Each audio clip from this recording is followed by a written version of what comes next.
Olá a todos e a todas, bem-vindos à Conferência Internacional Cidadania, Valores e Direitos, o primeiro CIVAD, o primeiro de muitos aqui na Escola Superior de Educação e Ciências Sociais no Politécnico de Leiria. Agradecer a presença do ilustre coordenador e fundador deste projeto, o Dr. Mário Barata, que muito nos engrandece com a sua presença aqui neste ilustre auditório, e a todos os presentes, quer na nossa sala virtual, quer neste auditório aqui da Escola Superior de Educação e Ciências Sociais, cuja disponibilidade nós agradecemos ao distinto diretor. Naturalmente, inequivocamente, aqui em nome próprio a coordenar, eu sou o João Proença Xavier, neste caso, membro do Comitê Científico deste ilustre evento científico internacional e interdisciplinar, e, no caso, a representar a Universidade de Coimbra, em primeiro nota, a Universidade de Salamanca, o SCAC Business School, para o qual desde já agradeço a presença no auditório virtual dos meus alunos de Direito Constitucional Contemporâneo, Direito da União Europeia, mesmo aqueles que ainda não estejam presentes neste momento, das 2 às 4, tenho a certeza que entrarão em antena digital para nos poder assistir online às nossas comunicações da tarde de hoje, naturalmente, juntamente com os alunos do mestrado, neste caso da unidade curricular coordenada por mim, Direitos Fundamentais, que terão a primeira aula oficial amanhã no SCAC Business School do Polytechnical University of Coimbra. Sejam todos bem-vindos. Uma nota muito especial para um outro co-organizador deste congresso, que dará a estampa nos painéis da parte da tarde através do Porto, de modo virtual, e que é o meu querido amigo, o professor Fábio da Silva Veiga, nesta circunstância, co-organizador do congresso, o Sherman também, e o diretor do Iberojur, neste evento, um parceiro incontornável, o Instituto Ibero-Americano de Estudos Jurídicos. Nessa ótica, dizer que muito me honra não só ficarmos com o auditório principal para esta apresentação presencial e online, como também, penso que o meu currículo e a minha atividade, quer como jurista, quer como professor, quer como profissional liberal na advocacia, não é alheia à coordenação deste primeiro painel de comunicações do CIVAD. Cidadania, valores e direitos. Ora bem, o painel decorrerá de forma ininterrupta, presencialmente e online, entre as 2 da tarde e as 16. E nessa ótica há que dar aqui as notas objetivas para as comunicações. Vamos tentar seguir o programa estipulado com algumas alterações. Eu próprio também serei comunicante neste painel e, naturalmente, não ficarei preferencial a nenhum comunicante, portanto, ficarei para final. De qualquer das maneiras, vou pedir a todos e todas que tenham atenção ao tempo, para nos sobrar algum tempo final para o debate, mas como temos um painel bastante participado, tanto de Portugal como de Iberoamérica e em particular do Brasil, de várias universidades credenciadas deste espaço lusófono, na qualidade de moderador, atribuo o tempo de 10 minutos por cada comunicação. Se eventualmente houver alguém que tenha necessidade de falar um bocadinho mais, agradeço que se contenha para podermos ter um debate profícuo e fortuito no final deste painel. E assim, sem mais, e nessa qualidade,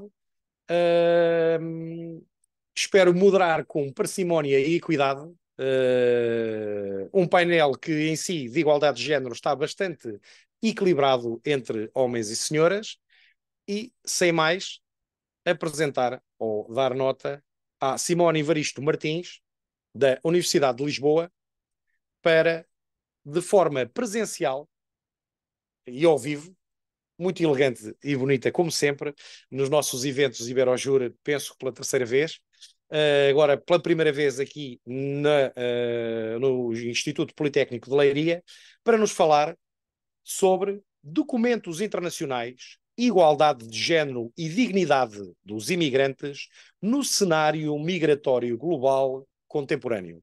Uma matéria bastante controvertida, um tema da atualidade, caliente da sua tese de investigação, neste caso na Universidade de Lisboa, em Portugal, para 10 minutos. Simone, a sala é sua, é um prazer presidir à sua mesa. Faz favor.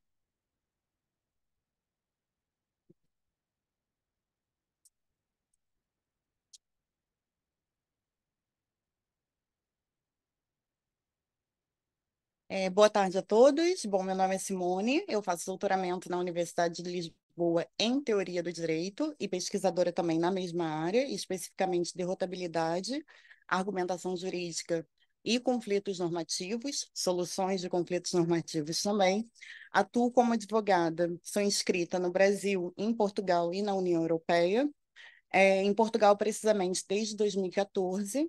E ao longo dessa minha jornada como jurista, como advogada independente, venho tentando cruzar não só o meu conhecimento acadêmico, como o meu conhecimento prático em prol da pesquisa jurídica.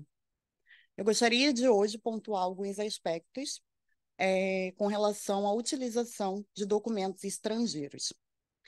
Eu vou começar narrando um caso prático. Eu vou começar exemplificando com um caso prático que eu me deparei já há alguns anos, que foi enquanto eu estava atuando como advogada na organização de um casamento entre duas pessoas de mesmo gênero, no caso, dois homens. Um europeu, um não europeu, ambos residiam legalmente em Portugal. Ao final do processo de casamento, eu solicitei que fosse emitido o formulário multilingüe de acordo com a Convenção Internacional de Estado Civil. Nessa altura, não foi possível a emissão do formulário pelo fato deles serem de mesmo gênero, e este formulário já ser pré-determinado para a identificação do gênero homem e mulher. Esse formulário é proveniente da convenção dessa comissão, que foi assinada em 1976, quando o casamento entre pessoas de mesmo gênero não era legalmente reconhecido em Portugal e na maior parte dos países signatários. Durante a minha pesquisa, essa questão do formulário e da própria convenção acabou se esvaziando, porque hoje essa comissão está passando por uma estruturação e não tem um grande número de países aderentes. Mas chama atenção para alguns pontos no cenário internacional migratório, em defesa da inclusão e da identidade dos imigrantes. No processo, principalmente administrativo, seja para os advogados, seja para os funcionários das conservatórias e dos órgãos públicos, a gente acaba se deparando com um processo burocrático e muitas vezes muito complicado de se garantir a segurança jurídica e validade desses documentos pela incerteza que ele traz. A Convenção de Haia diminuiu significativamente essa questão, mas ela ainda é um problema. Muitas vezes eu me deparo com documentos de países não signatários da Convenção de Haia, que não se utilizam do alfabeto, por exemplo, latino, que eu vejo um documento em outra língua, cheio de carimbos, nem eu, nem a conservadora, nem ninguém consegue entender absolutamente nada do que está ali presente. O que a gente precisa hoje tomar como diligência? E as embaixadas dos países onde esse documento foi emitido, muitas vezes ao Ministério de Relações Exteriores, para se garantir que realmente trate um documento válido e legítimo.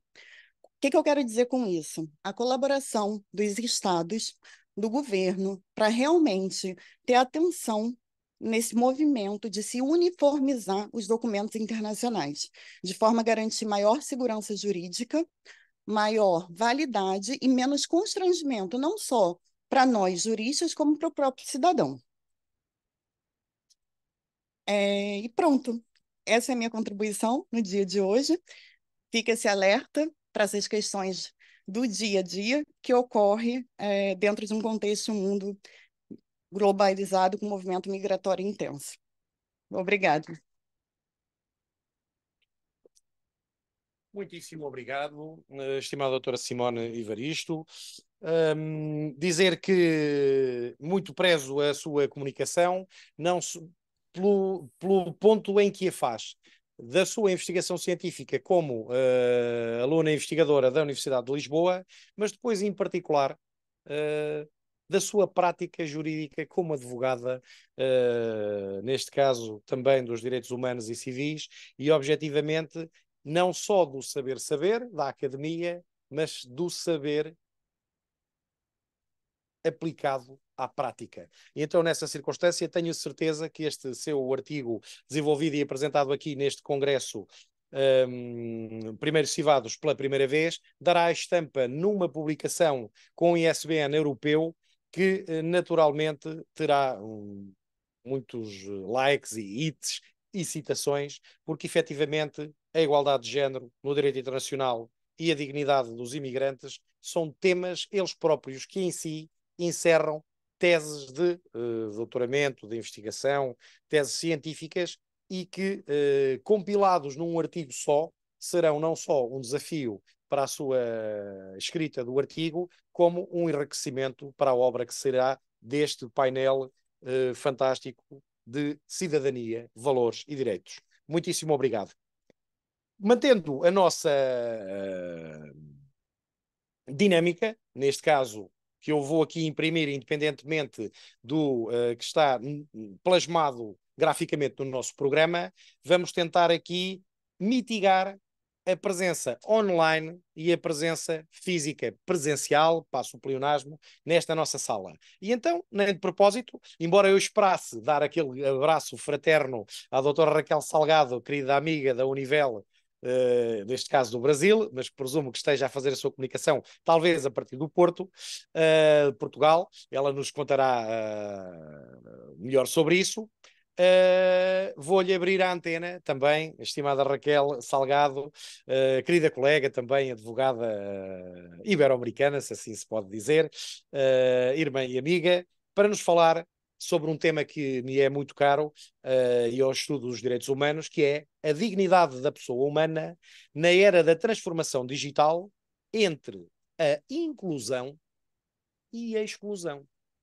Era um tema que, eventualmente, o nosso presidente do Instituto aqui, em Leiria, nos abria como esta circunstância da cidadania e da inclusão na cidadania pode ser um fator negativo ou positivo, porque ao incluirmos uns, podemos, sem querer ou intencionalmente e mal, estarmos a excluir os outros. Portanto, como sempre, fico muito satisfeito de a ter nos nossos eventos, com pena de ser online, mas mandando-lhe já este abraço digital aqui do nosso auditório da Escola Superior aqui do IP Leiria. Doutora Raquel, para 10 minutos, a sala é sua. Seja bem-vinda. Obrigada, professor. Agradeço a apresentação. Sem sombra de dúvidas, ali, é sempre com grande carinho, né? Que o doutor sempre faz as apresentações. Mas confesso que também queria estar presente aí hoje, mas eu tive um problema de ordem de logística aqui, então acabei transformando a minha presença física em virtual, mas eu acredito que isso não vai interferir na discussão que eu trago aqui hoje para esse evento. É importante esse assunto, é um assunto que eu estou estudando bastante, é fonte daí de um doutoramento, o qual eu estou submetendo, já estou no processo seletivo.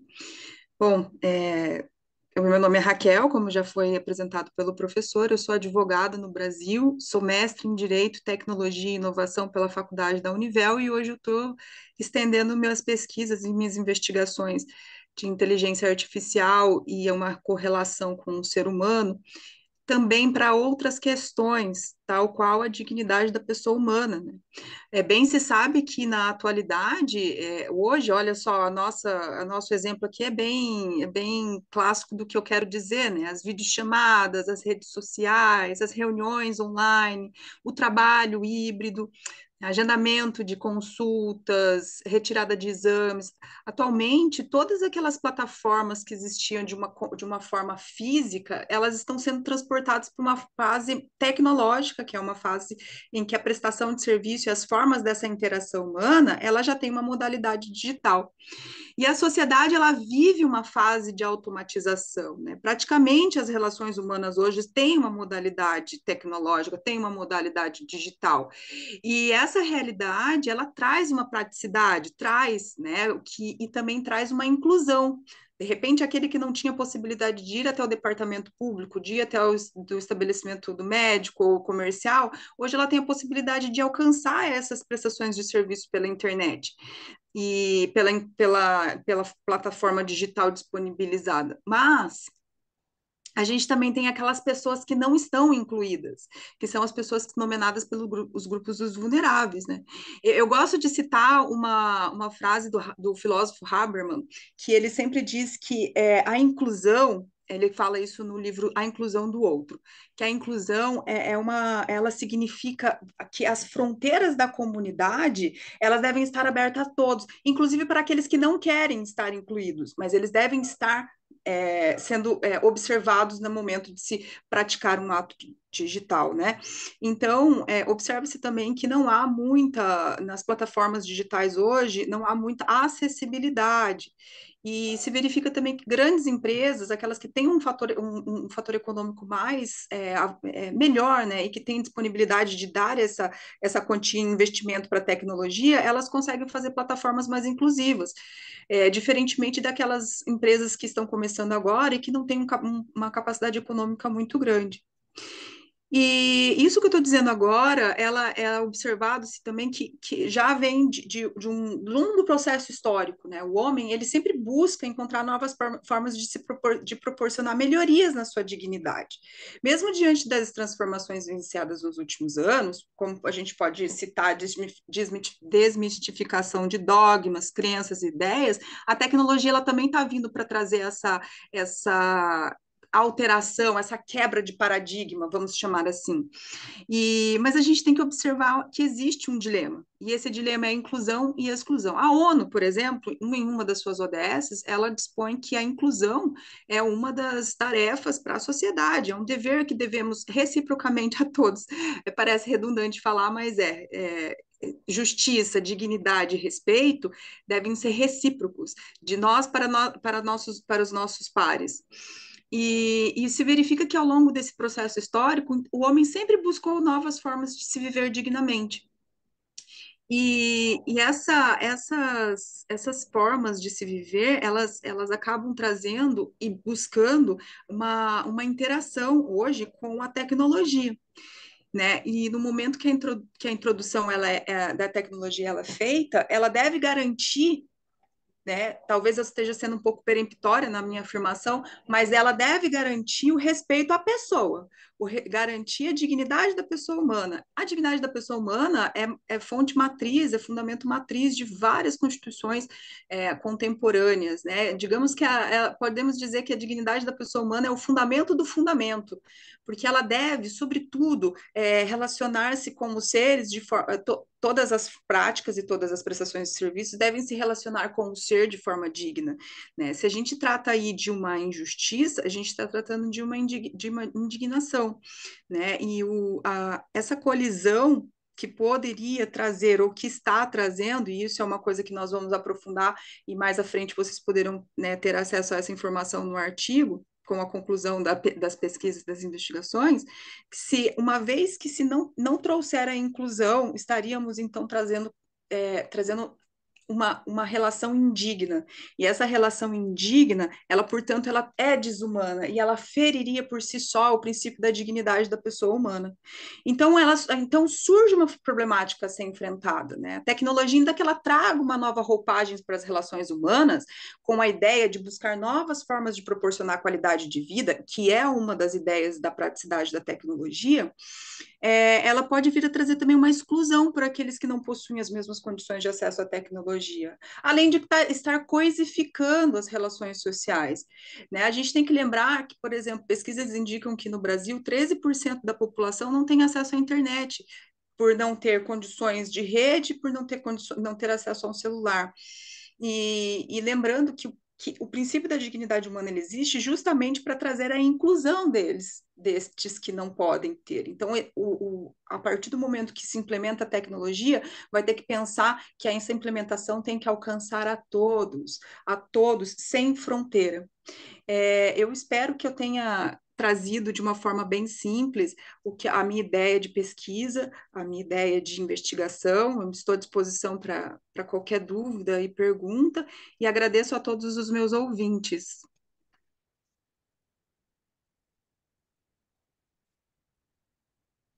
Muitíssimo obrigado, Raquel Salgado, não só pelo estrito cumprimento do tempo, também por trazer uma matéria tão atual e contemporânea para este nosso painel de discussão. Todos sentimos a sua falta presencialmente, mas é como se aqui estivesse na mesma connosco, portanto sinta o abraço de toda a equipa e de todos os auditores aqui presentes.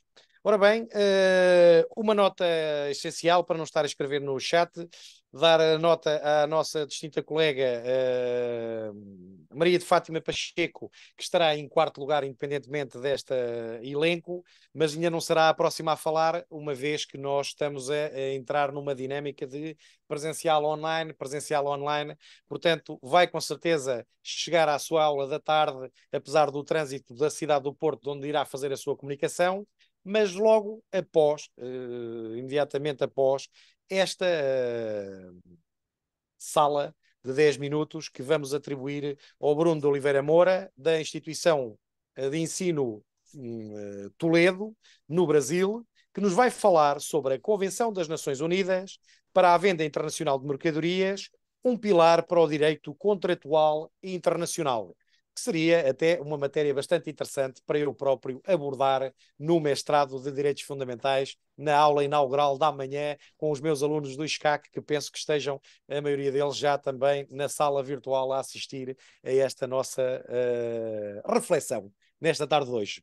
Neste caso, Bruno Oliveira Moura, para 10 minutos ou um bocadinho mais, dado que as colegas cumpriram estritamente com o tempo, a sala é sua, seja bem-vindo. Penso que pela primeira vez aos Inventos Iberojur, neste caso em colaboração com o IP Leiria e ao Primeiro Civados. Espero que venha mais vezes aos nossos eventos e que possa integrar o seu trabalho na publicação internacional que nascerá do desenvolvimento do trabalho que nos vai agora apresentar. Seja bem-vindo.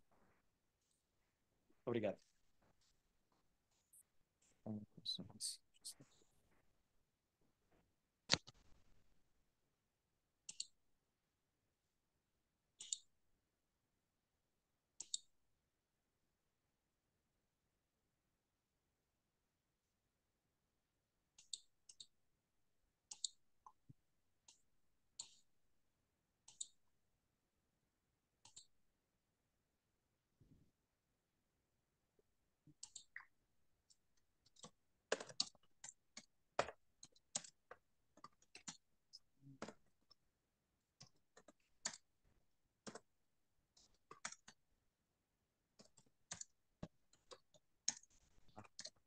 Estava travando.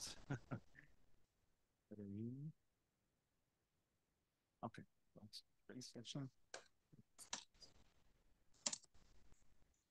Certo. Boa tarde a todos. Meu nome é Bruno Oliveira Moura. Sou da instituição Toledo de Ensino, Botucatu, Brasil, e hoje eu venho falar sobre o artigo escrito, que o tema é a Convenção das Nações Unidas para a Venda Internacional de Mercadorias, um pilar para o direito contratual internacional. Certo? Então aqui, no primeiro slide, trago a princípio o tema de comércio internacional e aplicabilidade do direito internacional privado. Direito esse que tem como garantir, como base, como necessidade que as partes tenham domicílios em estados diferentes, para que então um contrato possa ser executado e ser considerado um contrato internacional. Tal objetivo tem como nome internacionalidade, trazido pelo jurista Gaziano, extremamente famoso na área de direito internacional por tal conceituação criada, sendo esse um elemento extremamente necessário, né? E aqui, como terceiro elemento, eu trago a respeito da história do comércio internacional brasileiro e sua legislação. Como todos os nossos amigos aqui portugueses sabem, Portugal descobriu o Brasil, né? O colonizou.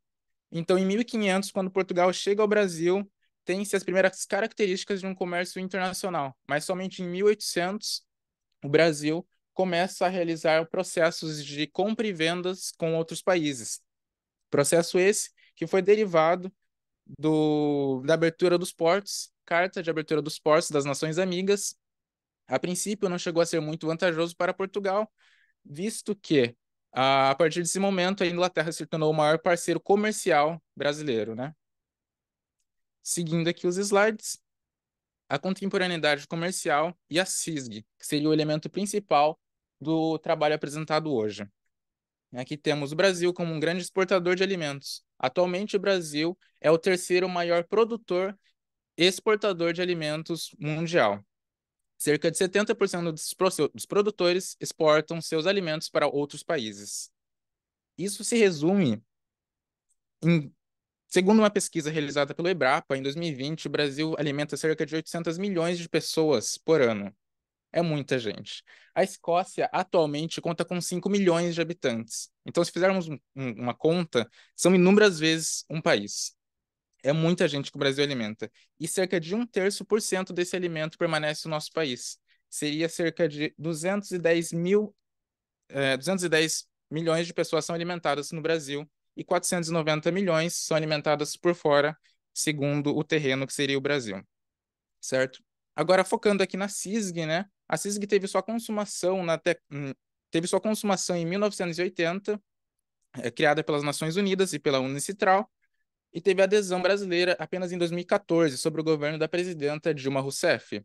Governo esse que foi extremamente apoiado pelos internacionalistas e juristas brasileiros para sua adesão, para que então a CISG trouxesse uma uniformização para o contrato internacional brasileiro, não somente brasileiro, mas mundial.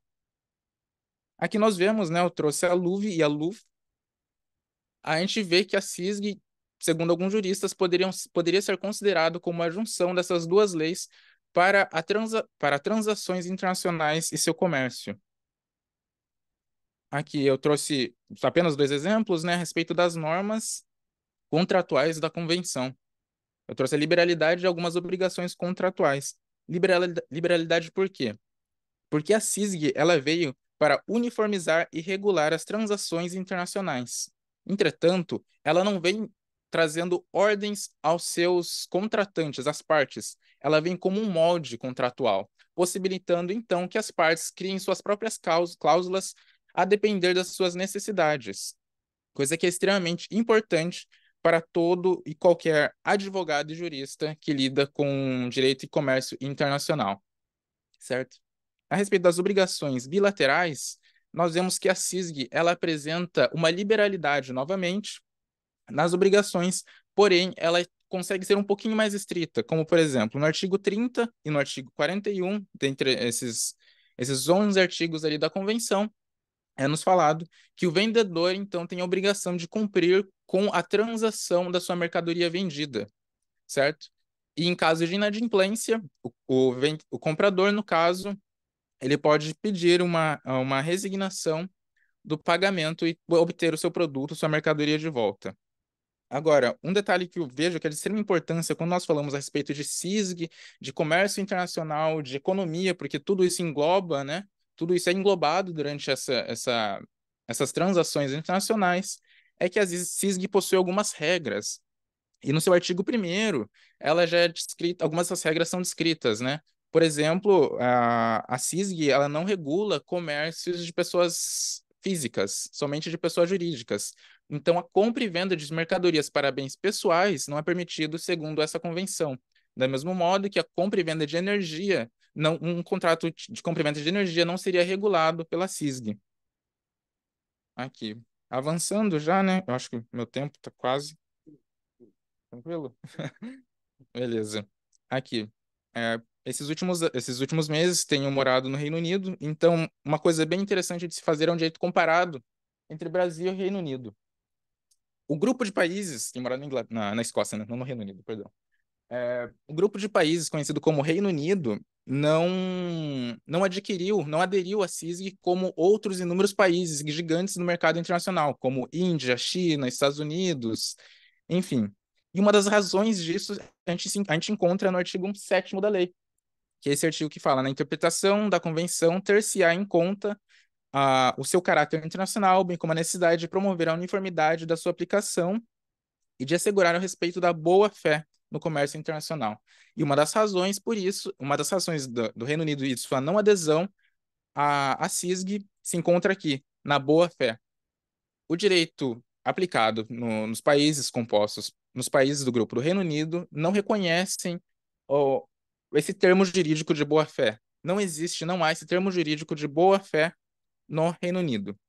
Entretanto, há uma pesquisadora britânica chamada Sally Moss que nos traz uma outra ótica a respeito do Reino Unido e de sua não adesão à CISG, que seria o grande centro político, comercial e econômico que há em Londres, que é o Centro de Arbitragem Internacional, aqui na estrutura do Tribunal de Arbitragem Internacional de Londres, que acaba gerando um grande avanço econômico e político e social para manter-se em grande destaque e poder, no caso Londres, né? Reino Unido e Inglaterra. Aqui alguns países que aderiram à convenção, países signatários da convenção, como podemos ver, 2/3 do planeta Terra aderiram à convenção e utilizam os moldes da CISG nos dias de hoje. Aqui, as considerações finais, apenas um exemplo, né, que eu trago, que o Brasil começou a utilizar a CISG em 2015, mas em 2017 teve um dos casos mais famosos, que o nome é até engraçado, né? Caso Pé de Galinha, que aqui, eu separei aqui. Opa. Caso Pé de Galinha, que foi a venda de 167 toneladas de pés de galinhas congelados da Dinamarca para o Brasil. E tal mercadoria deveria ser entregue em Hong Kong. Isso não aconteceu. Dinamarqueses não entregaram essa mercadoria em Hong Kong e muito menos no Brasil. Então, esse caso teve que ser levado à Justiça do Rio Grande do Sul, que julgou como procedente a resignação do valor monetário pago e utilizou a CISG como modelo de julgamento. Esse foi um dos primeiros casos que aconteceu em 2015 e é isso. Esse é o final da apresentação. E aqui eu trouxe algumas referências bibliográficas, não trouxe tudo, né? No artigo se encontra a maioria delas. Tá certo? Muito obrigado. Espero que tenham entendido. Muitíssimo obrigado, Bruno Moura, ainda mais pelo cumprimento do tempo, pela elegância do seu PowerPoint. Não é o meu meio preferido de comunicação docente, no entanto, tem imensos méritos pedagógicos e tenho a certeza que aguçou a curiosidade do nosso auditório, quer presencial, quer online, para além de, se me permite, posso avaliá-lo com nota 10, como se diz assim, ou até mesmo nota 20, como se fosse aqui em Portugal, pela elegância de conteúdo, porque tinha muito para dizer e o seu PowerPoint, para além de ser graficamente muito bonito, era cientificamente muito bem preparado. Tenho a certeza que os seus orientadores e os seus professores, naturalmente, estarão muito orgulhosos da sua apresentação e nós aqui esperamos que traga mais ciência, ainda que no formato também de PowerPoint, e não deixe de vir presencialmente, porque acho que é assim é que funciona perfeitamente bem. Graficamente, para quem está digitalmente em casa e que não pode tão bem usufruir da sua presença em sala como nós aqui o fizemos, e eventualmente poder dar o seu cunho pessoal de que foi efetivamente o autor desta investigação e da criação deste problema e da tentativa de resposta também. É isso é que está a certeza de que está no bom caminho de pesquisa e o bom caminho de um pesquisador internacional. Acho que vamos ser uns parceiros fantásticos para ajudar nessa jornada. Portanto, contamos consigo, espero que conte connosco também. Muitos parabéns por ter vindo. Bem, e agora uma intenção de interesses, naturalmente, a minha querida colega e amiga Maria de Fátima Castro Travares Monteiro Pacheco não me vai desconsiderar se eu disser, doutora Fatinha, do Escape do Porto. É um gosto podê-la ter aqui nos nossos eventos uma vez mais, neste caso a partir da sua invicta cidade. Eu sei que terá que ir depois a correr para dar aulas aos seus alunos. Há alunos com sorte, é o que eu tenho que dizer daqui, mas tenho a certeza que neste sítio do painel terá tempo suficiente e tranquilo para fazer a sua apresentação sobre pode a recusa do cumprimento do serviço militar num contexto de conflito armado consubstanciar um ato de perseguição à luz da Diretiva 2011-95 da União Europeia, do Parlamento Europeu e do Conselho, e qual a resposta do Tribunal de Justiça da União Europeia no processo C218/19. Ora bem, um formato completamente diferente, apesar de extenso para um comentador, apresentador e amigo, aqui neste caso a Sul, dar nota de que, apesar de ser tão grande, e no título do seu artigo vai dar algum trabalho a ler aos seus auditores, naturalmente também é, como eu costumo dizer, sexy e appealing, porque é um case study. E como boa utilizadora e utilitária de boas metodologias pedagógicas, a professora Fátima Pacheco traz-nos aqui uma provocação, mas depois traz-nos também a resposta institucional dos tribunais internacionais sobre esta matéria, desde de que ela está sempre atenta, desde que eu a conheço e desde o início da sua carreira. Portanto, estou muito curioso com esta reflexão e com esta problemática aqui trazida, da qual, com a devida modéstia, não sei nada. Portanto, professora Fátima Pacheco, é uma honra tê-la na nossa sala, virtualmente, e mantendo, se me permite, peço-lhe desculpa aqui o intermear, presença online. Mesmo assim, como pode ter visto, avançamos a sua apresentação para que possa acomodar o seu tempo de docência com os seus alunos aí no Porto, e parabenizá-la já por a participação antecipadamente. Muitíssimo obrigado. Para 10 minutos, a sala é sua. Esteja à vontade. Bem-vinda, Muito obrigada. É um prazer ouvi-lo. Agradeço as tuas gentis palavras. Agradeço ter-me concedido este desejo atrevido. Eu vou ver se consigo, porque eu costumo ter aqui uma técnica especial que me ajuda a partilhar. Vamos ver, eu ponho compartilhar tela e depois. Partilhar tela. E depois como é que eu compartilho? Faço aqui. Não consegui partilhar. Importa-se me dar os passos e não contar para os 10 minutos. Vamos dar já aqui. Já está. Já tenho, já está. Já está, já vem. Não. Como é que eu faço? Tem que partilhar no seu computador. Pronto, eu ponho compartilhar, não é? E agora qual é o próximo passo? Compartilhar. É isto. Certo. Peço desculpa. Aí está. Perfeito. Já Já estamos está? a ver aqui aquilo que pretende comunicar.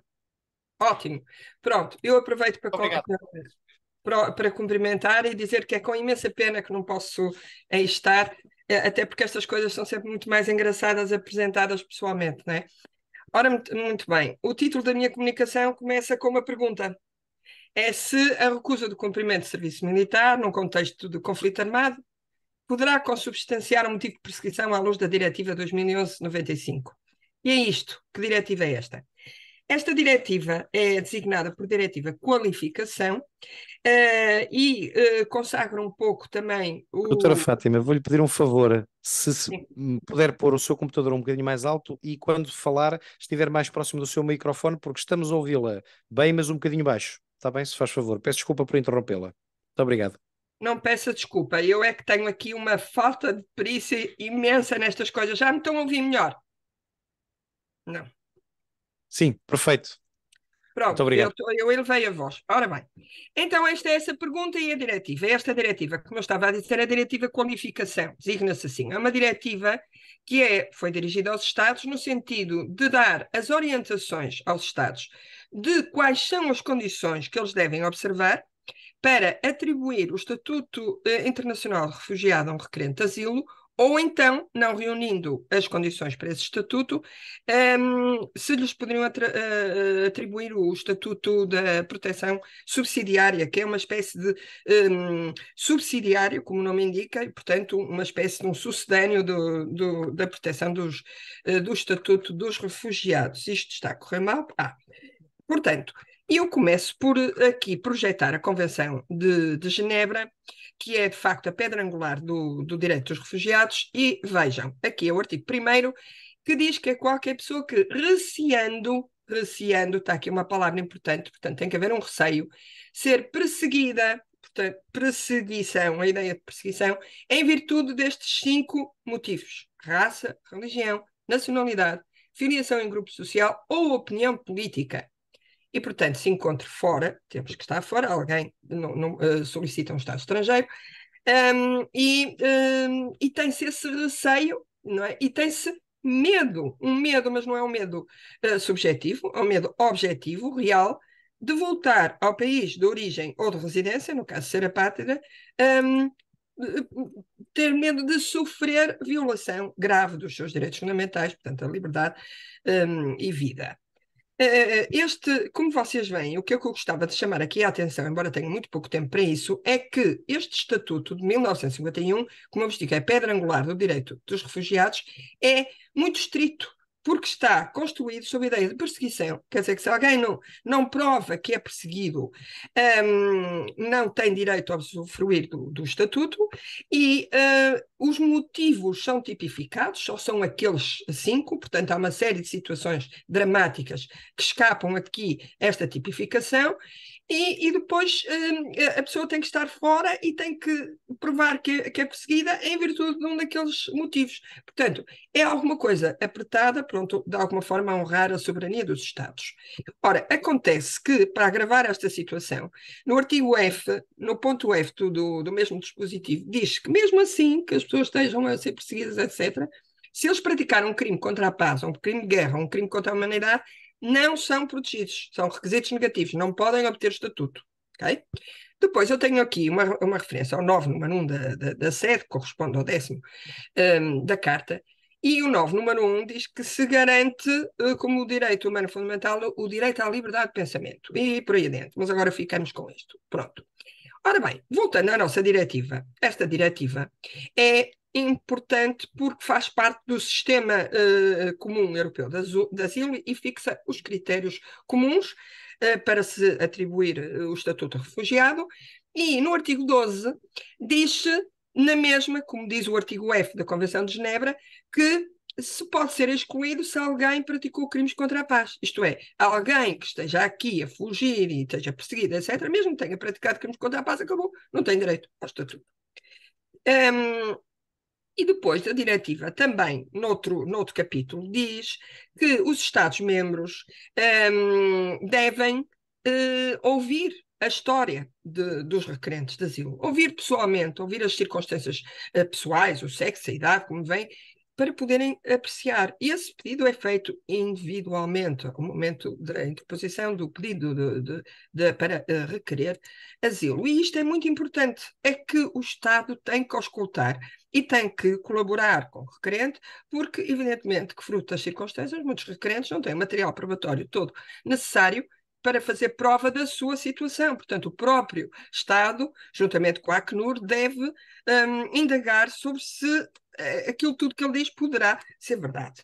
Ora, para além de ser muito estrito a possibilidade de usufruir, muito difícil a possibilidade de usufruir do Estatuto, aqui a diretiva diz, e a Convenção de Genebra também diz, que tem que haver um nexo de causalidade entre o ato de perseguição, que foi a razão pela qual a pessoa fugiu, e ao mesmo tempo o motivo pelo qual se vem pedir a proteção e se foge. E aqui diz que, no artigo 9, que o motivo deve ser grave. Isto é, não é qualquer ato de perseguição. É um ato do agente de perseguição, que é o Estado, grave. E na linha C diz que, exemplificando o que pode ser um ato grave do agente de perseguição, diz ações judiciais ou sanções por recusa de cumprir o serviço militar, numa situação de conflito armado, que implica a prática de crimes ou atos abrangidos pelos motivos de exclusão, tais contra a paz, contra a agressão e contra a humanidade. E depois, no número 3, diz que tem que haver um tal nexo entre os motivos e os atos. E no 10º indica quais são os motivos. Ou antes, dá uma chega para clarificar que tipo de motivos é que podem levar a que se tenha razão ou pedir socorro a um Estado, não é? E a linha C diz a noção de opinião pública. Ora, e aqui diz, bem, a noção de opinião pública é ter-se uma opinião, uma ideia ou ideal em matéria relacionada com os agentes potenciais de perseguição. Isto é, eu tenho que ser contra a política do Estado. Okay? Uma ideia, mesmo que não seja formalmente manifestada. Okay? Portanto, aqui, o que é que se passa? Passa-se, que isto eu estou a dizer o que tem que haver a nível do direito para ser alguém atribuído a um estatuto. Tendo que ser terrivelmente rápida. Aqui um senhor sírio, que era estudante, estava na idade de cumprir o serviço militar, e pede adiamento, a Síria concede o adiamento, mas depois, quando ele acaba a licenciatura, foge por via marítima e consegue chegar à Alemanha. E, portanto, na Alemanha apresenta o pedido de asilo. É-lhe negado o estatuto de refugiado, dizendo que não se verifica um nexo entre o ato e o motivo, porque, quer dizer, o motivo em si de não querer cumprir o serviço militar não pode ser um motivo adequado, porque não pode haver um automatismo, uma questão abstrata, porque senão toda a gente que, para não estragar a vida e etc., poderia fugir e tentar o asilo e tentar ser beneficiado do estatuto de refugiado em qualquer país. Portanto, a Alemanha nega. Inconformado, o tal sírio, não é? Vai a tribunal, portanto impugna a decisão, e o Tribunal da Nova, de facto, faz uma questão prejudicial para avaliar exatamente como é que tem que ser esse nexo de causalidade entre o ato de perseguição e o motivo de perseguição. Pronto, aqui seria um pouco complexo estar a explicar isto tudo, mas aqui o Estado deveria ter em conta que na Síria graçava um conflito armado desde 2011, que não havia direito de objeção de consciência, que as pessoas que fugiam de prestar o serviço militar eram julgados em processo em tribunal, numa ação judicial, e poderiam ter pena de prisão até 5 anos, e quando não tivessem pena de prisão iam ser colocados na linha de combate, na linha da frente. E nessa guerra é tão violenta que se praticam crimes contra a humanidade e crimes contra a paz. E, portanto, o EZ, não se diz o nome dele, dizia que ele ia ser severo e hereditariamente punido e, portanto, tinha um receio terrível de voltar ao país de origem, portanto, à Síria. E, portanto, pedia, de facto, ao tribunal que confirmasse o direito a receber o estatuto de refugiado. Pronto, temos aqui uma série de questões de direito, aqui uma questão de estar a defender, que eu não tenho tempo de todo para explicar, pois no artigo estará mais bem desenvolvido, mas de facto ele diz que se um requerente invoca, que é no fundo um objetor de consciência, não é? Que há uma repulsa da parte dele de cumprir no serviço militar e, portanto, ele prova que isso que vai ser alvo de uma real perseguição no seu país. E aí o tribunal, portanto, passando aqui uma série de argumentos, o tribunal diz que, de facto, se os militares são recrutados mediante conscrição, isto é, depois são militares à força, não é? Quando não se apresentam voluntariamente, então isso é uma forte presunção, não é? É uma forte presunção, e além de mais as características do conflito da Síria, é uma forte presunção de que a deserção pode evidenciar que alguém tem razão em ter esse receio, que não é um mero automatismo ou mera comodidade de vida pedir esse abrigo, esse acolhimento, e que para isso o Estado, ao apreciar o pedido de asilo, deve sempre realmente ter em atenção a veracidade da história, se de facto que tipo de guerra é que está a acontecer no país de origem, como é que é o recrutamento, se o Estado reconhece ou não o estatuto da objeção de consciência. Portanto, também deve colaborar com o próprio requerente para ver se tudo o que ele diz pode ter um suporte, vá buscar uma adesão à realidade. E, portanto, o Tribunal de Justiça acaba por dizer que sim, que o Tribunal da Nova deveria orientar as autoridades administrativas no sentido de se presumir que era verdade tudo isto e, portanto, sendo verdade que deveria ser atribuído o estatuto.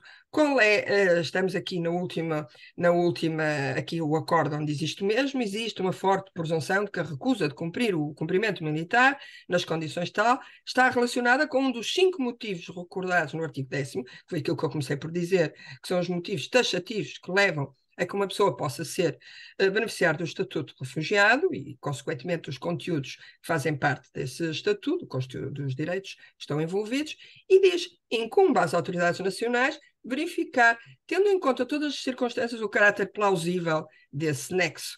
Okay? Portanto, o que é que isto significa? Nós não temos tempo para trabalhar bem esta questão.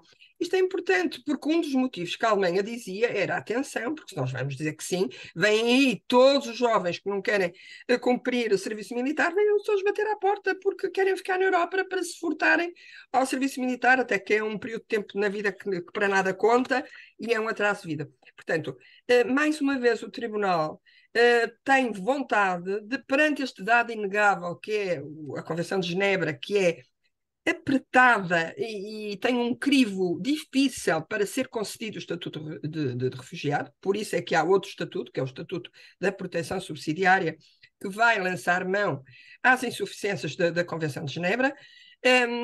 O Tribunal está outra vez a permitir a dilatação do âmbito pessoal e do âmbito material de proteção da diretiva qualificação, em concreto na parte que toca à atribuição do Estatuto de Refugiado.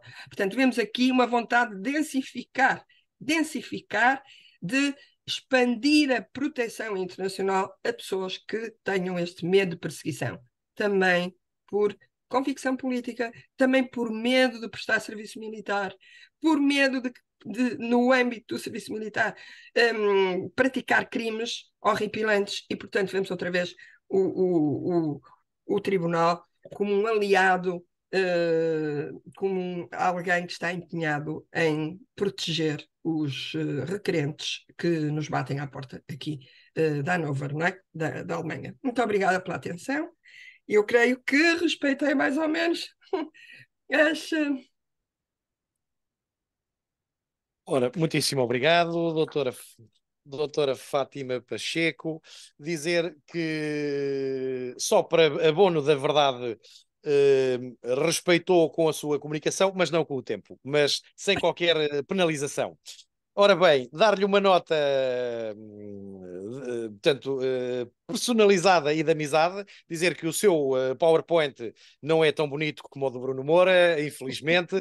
De qualquer das maneiras, dizer que eu chamaria a sua apresentação de 1000 folhas, carregado de recheio. Eu que nem devo comer coisas doces, e de conteúdo. Portanto, nessa circunstância, acho que fomos nós é que dedicámos pouco tempo para Vossa Excelência poder explanar um caso tão complexo como este que aqui dará a estampa. Mas, naturalmente, e como muito bem apresentou, o seu desenvolvimento de uma fase de apresentação e de abstrato que já foi naturalmente admitido aqui para publicação, estamos todos ansiosos por saber como é que acaba esta conclusão que já foi revelando previamente e, efetivamente, uma matéria que eu nunca tinha visto tratada num artigo científico e me parece muito premente. Em minha defesa, dizer, se o Ministério da Defesa me estiver a ouvir, que eu próprio nunca recusei o cumprimento do serviço militar obrigatório, portanto espero ser elegível um dia que eu tenha essa necessidade.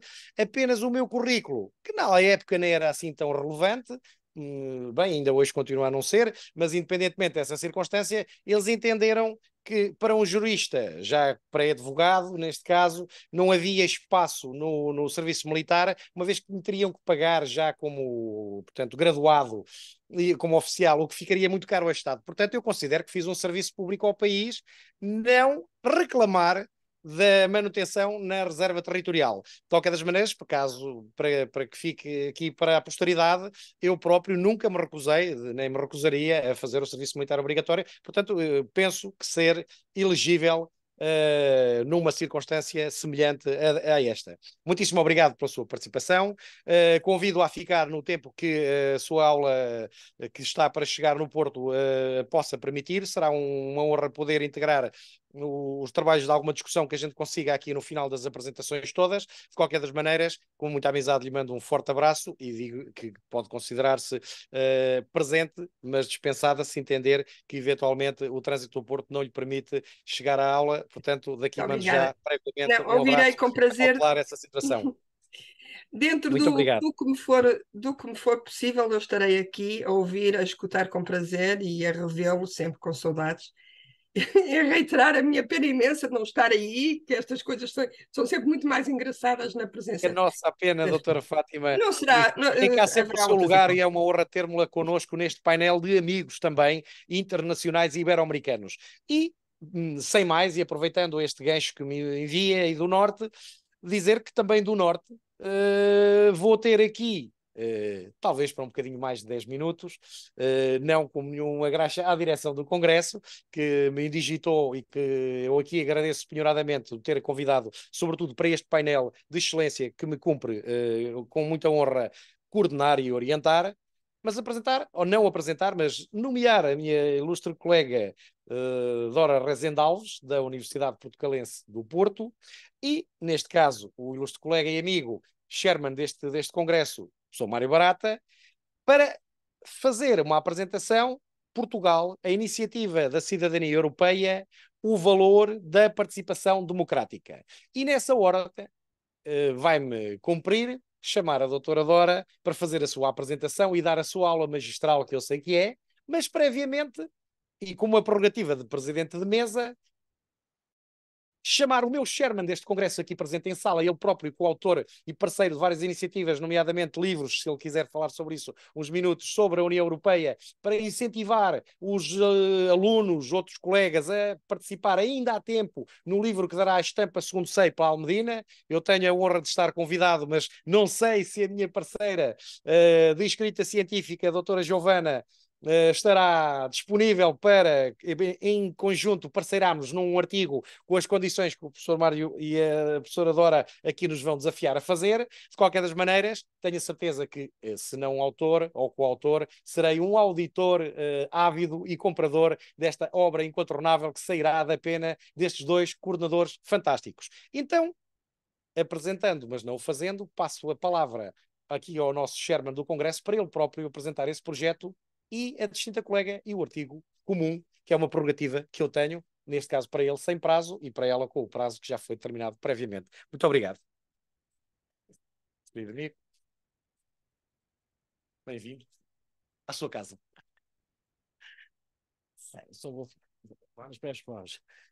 Muito obrigado, Sr. Professor Dr. João Proença Xavier, por ter cedido a moderação para permitir que eu faça esta apresentação especial. Como o Sr. Presidente deste painel anunciou, a próxima comunicação é um trabalho conjunto da professora doutora Dora Rezende Alves e da minha própria pessoa. Neste caso, quem vai apresentar o trabalho é a professora doutora Dora Rezende Alves, que é professora associada da Universidade Portucalense. Ela também é investigadora do Instituto Jurídico Portucalense, é autora de mais de 3 centenas de comunicações e trabalhos publicados, portanto, é uma investigadora profícua e eu tenho a honra de ser amigo da doutora Dora Alves e também parceiro, não é, de trabalho. Nos últimos anos temos publicado diversos artigos sobre a problemática das iniciativas legislativas, das iniciativas da cidadania europeia, e neste momento, conforme anunciou o professor Dr. João Proença Xavier, estamos a coordenar uma publicação que será publicada pela editora Almedina, precisamente como as iniciativas de cidadania como instrumento de democracia.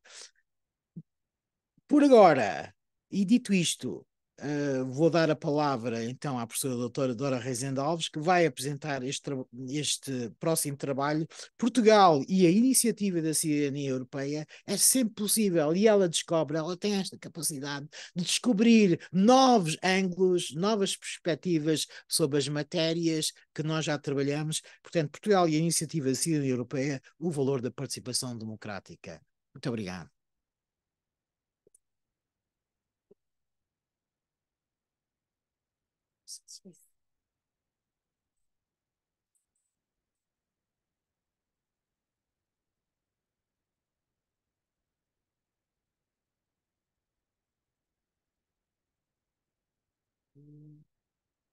Vamos aqui organizar a parte técnica para isto funcionar. estamos aqui a tentar encontrar um padrão para os PowerPoints, os slides. Temos aqui alguma diversidade. O senhor moderador depois irá comentar. Muito obrigada. Muito obrigada, então, à parte técnica por pôr estes slides, esta parte gráfica a funcionar, porque é também da parte gráfica que este tema vive. E a questão da própria cidadania aqui presente vive também destas imagens. Bom, mas antes disso, deixo os meus agradecimentos para começar ao senhor moderador, amigo já de alguma data, não convém pormenorizar, e que tem sempre a gentileza de nos receber como estamos a assistir. Os meus agradecimentos à organização, mais uma vez na pessoa do professor João Proença Xavier, que representa aqui o professor Fábio, e como disse da parte da manhã, personagem incontornável da nossa cena académica neste momento, nesta nossa geração, que muito tem feito e continua a fazer, e aproveitando já, como já foi mencionado, para saudar a publicação resultante destes eventos, porque na academia precisamos, vivemos também dessa forma de acesso depois aos textos completos. Acabou de o dizer o senhor moderador, a palestrante anterior, minha cara amiga Fátima Pacheco, pela profundidade, pela dificuldade até de leitura dos seus textos, precisamos do texto publicado para conseguir seguir as suas ideias, para conseguir acompanhar toda essa produção científica. Não deixando de fazer a menção ao meu coautor e caro amigo professor Mário Barata, que é a causa de mais uma vez estarmos a voltar ao tema e desta visita aqui presencial à cidade de Leiria, não muito invicta, mas com a sua história digna. Bom, como já disse o meu colega, ora bem, vamos lá ver se eu acerto aqui como é que eu faço aqui isto. Como é que eu passo? Pois, é lá que eu estou, mas... E agora já... Ora bem. Esta temática da iniciativa de cidadania europeia tem toda a ligação com o tema aqui tratado com os temas nestes painéis, porque estamos presente, ou temos presente 3, ou talvez até 4 palavras que já hoje foram tratadas. Temos aqui uma questão de democracia, temos aqui uma questão de participação, temos aqui presente a questão da legitimidade e podemos ir mais longe e dizer que temos aqui presente a questão da constitucionalidade. Claro, entendida essa abordagem à ideia de Constituição na perspectiva da União Europeia, e podemos ir mais longe e ligar aqui à questão da diversidade, hoje falada, da parte da manhã, e das identidades, no plural, europeias. Tudo isso conseguimos encontrar neste tema que é recente. Estamos a falar de um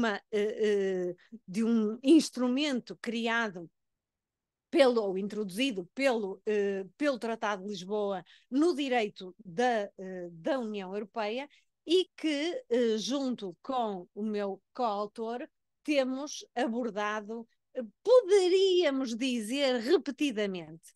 A questão é que não é repetidamente, porque há sempre uma faceta renovada e, sucessivamente, quando juntos vamos descobrir, ou melhor, explorar alguma reanálise do tema, damos por nós a encontrar ainda mais um caminho novo. E isso foi o que aconteceu nesta apresentação, ou neste trabalho para este encontro. A ideia era estudar uma nova faceta deste instrumento de participação democrática dos cidadãos europeus, que celebra os valores de participação europeia, e de repente, com este estudo, a verdade é que nos surgiram mais dúvidas do que respostas. Ou seja,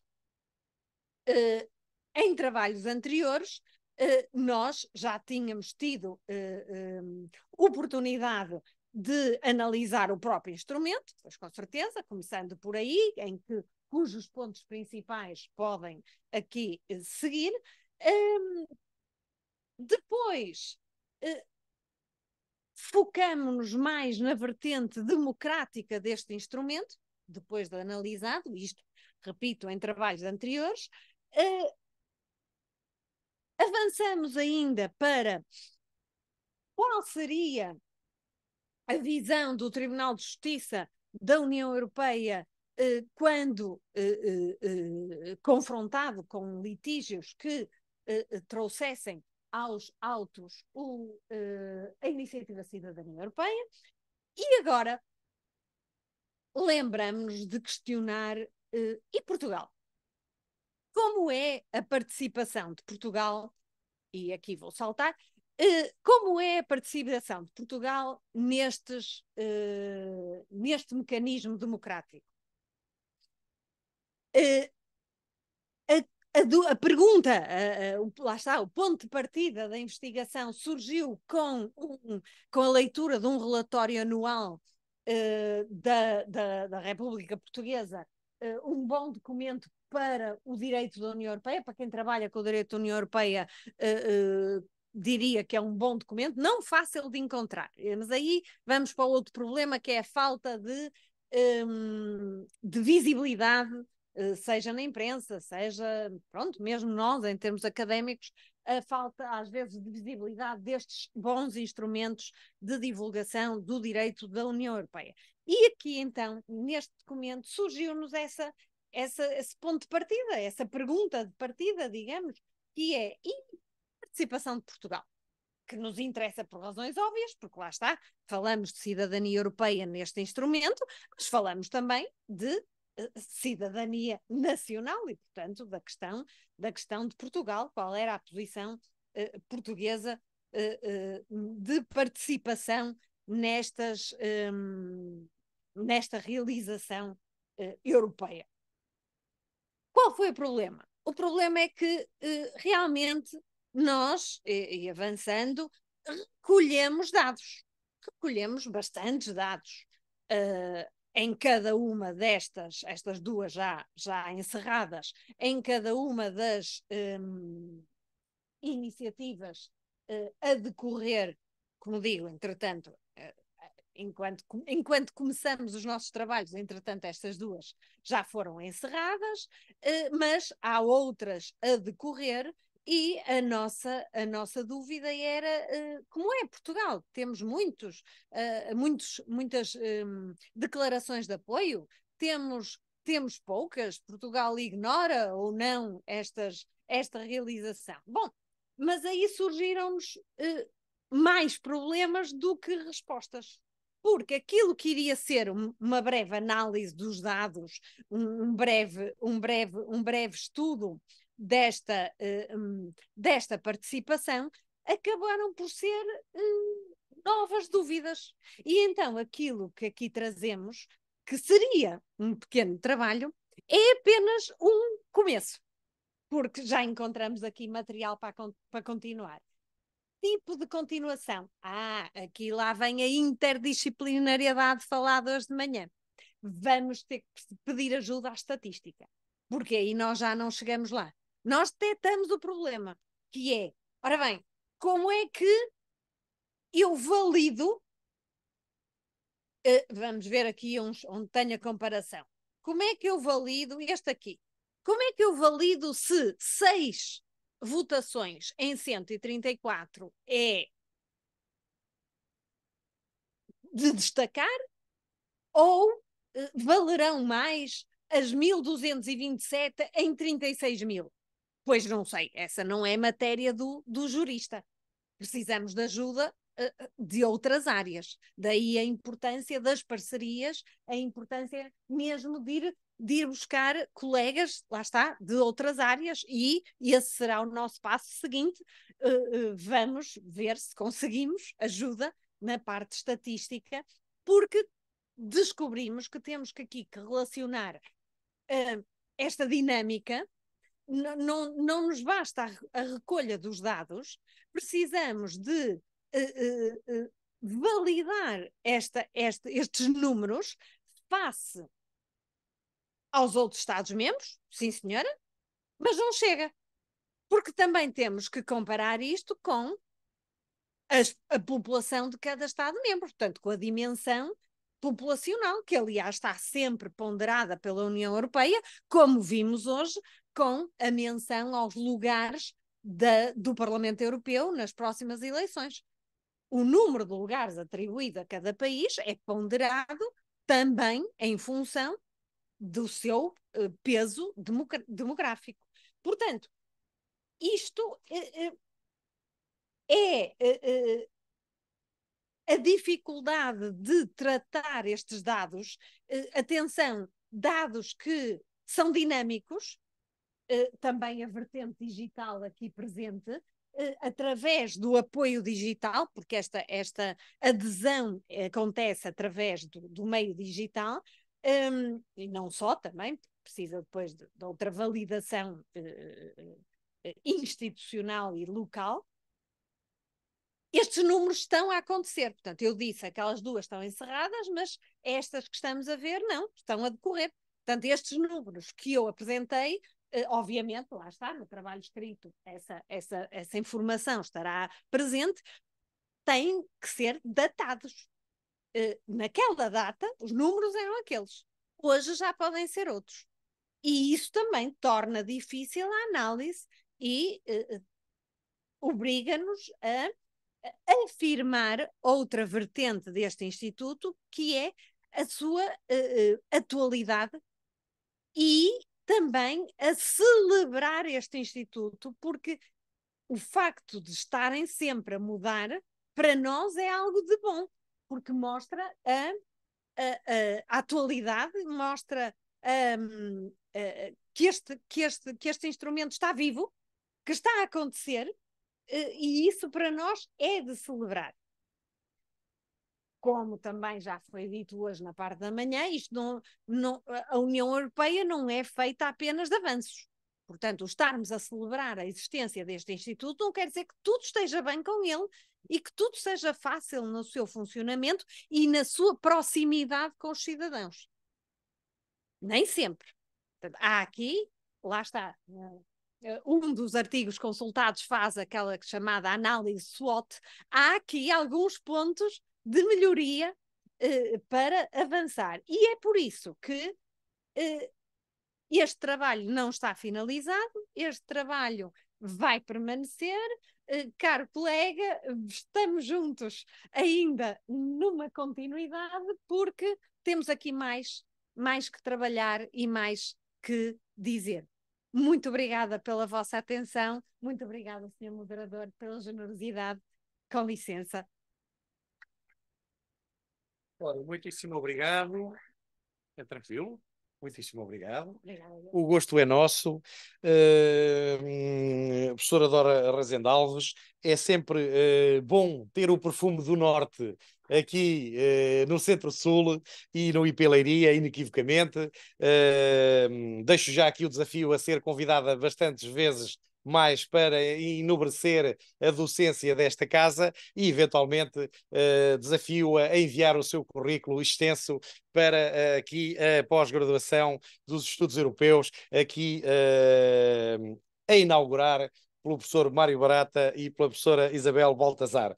Eu próprio já estou também a coligir as minhas publicações para enviar e poder ajudar os colegas nesta difícil missão de inovar sobre o passado, o presente e o futuro das instituições europeias e, neste caso, sobre a cidadania, valores e direitos, que muito têm a ver com a perspectiva do local da Europa, mais a norte ou mais a sul, em que nos encontramos, e que também tem a ver com a coragem mais a norte ou mais a sul de Portugal para pôr o dedo na ferida. Portanto, aqui uma parceria fantástica, eu que sou de Coimbra, nascido e criado, do centro do país, ter a honra de poder moderar um trabalho desenvolvido e in progress para publicação e para orientação desta matéria incontornável da Iniciativa da Cidadania Europeia, organizado por dois colegas e amigos do Porto e de Lisboa. Portanto, parece-me muito bem. Vou animar-me a tentar escrever para o vosso livro e animo todo o auditório online em casa e aqui presencialmente a fazê-lo. E se não, lerei atentamente e utilizarei nas aulas para aproveitamento e vantagem dos meus alunos.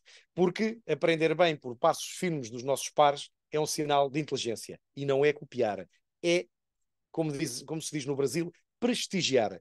Ora, muitíssimo obrigado e mantendo aqui a nossa toada presencial e online, chamar, sem mais, caríssimo Livio Perra, della Università dell'Angli di Studi di Sassari, d'Italia, caro mio, amigo italiano, e es un honor, ahora en un castellano híbrido, dar abertura a tus trabajos, derechos biculturales, la importancia de la costumbre.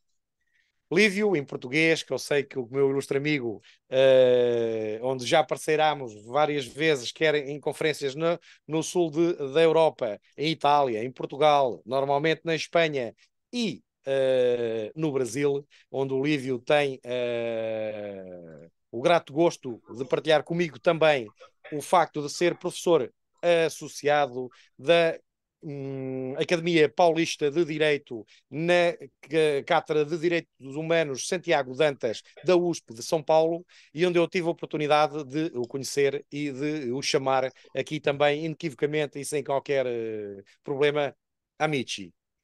Lívio Perra, para 10 minuti, la sala tua és. Grazie mille. Boa tarde, agradeço muito pela oportunidade de participar da conferência. Muito obrigado. E agora hablo en español. Buenas tardes. Hoy hablaré de los derechos bioculturales y la importancia de la costumbre. En el escenario global se observa el surgimiento de una nueva Livio, categoría. te pediría que pongas tu sonido un poco más alto o hables más cerca del micro, por favor.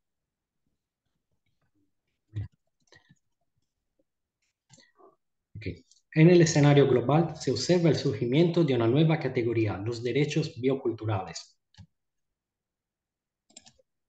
El objetivo es analizar los derechos bioculturales y el papel que asume en ellos la costumbre. En cuanto a los métodos, se examina la doctrina y la jurisprudencia respecto de un ámbito general y ámbitos territoriales específicos. Las costumbres son una fuente no escrita y no estatal de producción de normas jurídicas, consistente en la práctica uniforme y constante de determinar las conductas, así llamadas usos, seguida de la creencia de que esas conductas son jurídicamente obligatorias, opinio iuris atque necessitatis. Para poder hablar de costumbre, por tanto, se requiere la presencia de un requisito externo consistente en el paso del tiempo, es decir, que las conductas se hayan repetidas durante un tiempo determinado, y un requisito interno o psicológico o espiritual, la creencia o sentimiento de que el comportamiento sea jurídicamente obligatorio. La costumbre se considera tradicionalmente una fuente más antigua que la ley escrita, y también muchas veces resiste a la escritura, En este sentido, Peter Rebuffi subraya en una imagen casi poética que la ley regia es hija y alumna de la costumbre. Los derechos bioculturales son una categoría de derechos humanos o colectivos. Esta categoría de derechos protege y se basa en el papel de stewardship que algunas comunidades locales y algunos grupos indígenas han mantenido hacia el medio ambiente. Estos son aquellos derechos que protegen el papel de los pueblos indígenas y comunidades locales como guardianes de su entorno y presupone la concesión de la relación hombre-naturaleza en términos de administración. La administración del territorio se realiza en las formas tradicionales de los pueblos indígenas y comunidades étnicas. En particular, el ambiente protegido es considerado como el hábitat y es el lugar donde se desarrolla la cultura y la vida cotidiana de los pueblos indígenas y comunidades étnicas. La administración y protección ambiental se realizan de manera autónoma y son ejercidas por estas comunidades a través de sus propias leyes y costumbres. Los derechos bioculturales, según lo señalado por la Corte Constitucional de Colombia en la sentencia T-622 de 2016, buscan integrar en una misma cláusula de protección las disposiciones dispersas en materia de derechos a los recursos naturales y a la cultura de las comunidades étnicas. En referencia a los derechos bioculturales, las costumbres asumen un doble papel. Ellas son expresión de la cultura de una determinada comunidad y al mismo tiempo se convierten en la herramienta para proteger el medio ambiente, la estrecha conexión entre la comunidad de su territorio y la cultura de la comunidad que se expresa en el territorio. En cuanto a la relación entre costumbre y cultura, es necesario partir de la definición de cultura y observar si es posible incluir entre las expresiones de las culturas a la costumbre. La costumbre puede identificarse como una expresión de la cultura de una comunidad. Al respecto, resulta útil recordar las palabras de Edward Burnett Taylor. Él afirma que la cultura o civilización, entendida en su sentido etnográfico amplio, es ese conjunto complejo que incluye el conocimiento, las creencias, el arte, la moral, el derecho, las costumbres y cualquier otra capacidad y hábito adquirido por el hombre como miembro de la sociedad. La costumbre tiene un vínculo particular con el estilo de vida de las poblaciones indígenas, hasta el punto de convertirse en uno de los elementos que configuran la identidad de la comunidad. En sentido similar, Moato Xiao, con especial referencia a la región nororiental de la India, subraya el vínculo entre las culturas, tradiciones, costumbres y hábitos de los pueblos tribales con la identidad de los mismos pueblos. Él afirma que las culturas, tradiciones, costumbres y usos de los pueblos tribales de la región informan sus identidades y por lo tanto tienen un valor indisoluble para ellos. Al respecto, la High Court de Uganda, con referencia al derecho consuetudinario y las comunidades locales, señala que el derecho consuetudinario y los protocolos afectan muchos aspectos de su vida. Estos derechos y protocolos son fundamentales para la identidad misma de muchas comunidades locales. Pueden definir derechos y responsabilidades en aspectos importantes de su vida, su cultura, sus usos y acceso a los recursos naturales, derechos y obligaciones relacionadas con la tierra, la sucesión y la propiedad, la conducta de la vida espiritual, la preservación del patrimonio cultural y muchos otros asuntos.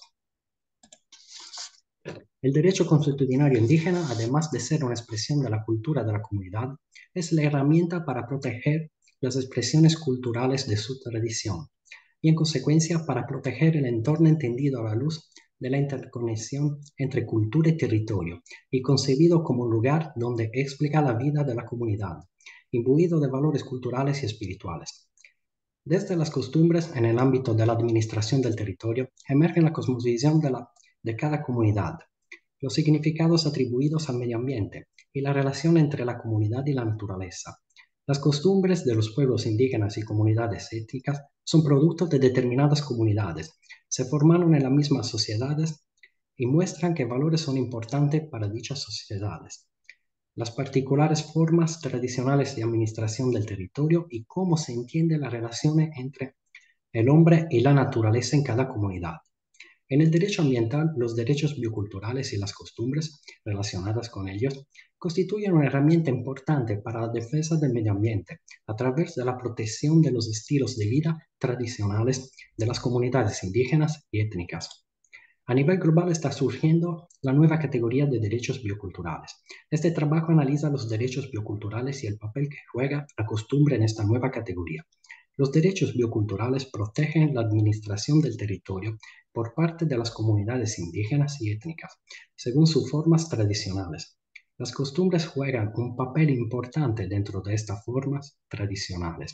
Las costumbres se convierten en expresión de la cultura de los pueblos indígenas y comunidades étnicas.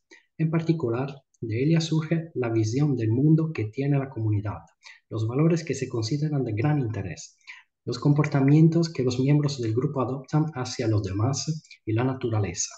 El uso y mantenimiento de un sistema consuetudinario de este tipo ayuda a preservar la cultura y la identidad de la comunidad. El instrumento consuetudinario que regula la administración del territorio, contemplado en los derechos bioculturales, también es relevante para la defensa de la naturaleza.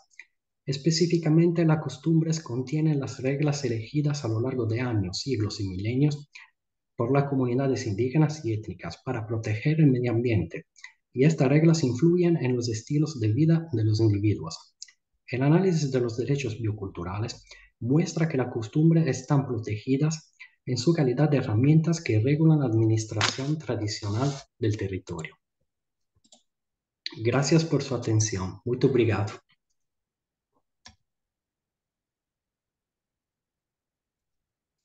Muchísimas gracias, querido amigo. Es un placer tenerte en nuestros eventos Iberojur, aquí en Europa y aquí en Leiria. Penso que la primera vez aquí en Lope Leiria y te esperamos más veces. Que envíes tu artículo científico completo para revisar al comité científico y poder integrar este magnífico panel de comunicantes sobre esta materia incontornable de ciudadanía, valores y derechos. Muchísimas gracias. Lo costumbre es inevitablemente una materia que entiendo yo también importante de las fuentes de lo derecho constitucional hasta, o por lo menos de las fuentes de derecho, que, que se te han olvidado un poco en las facultades de derecho en las últimas décadas. Por eso es un apunte muchísimo importante e interesante en un momento de crisis internacional, por lo menos de ideas. Muchísimas gracias por tu aporte, por tu ejemplar castellano. Un abraço ibérico.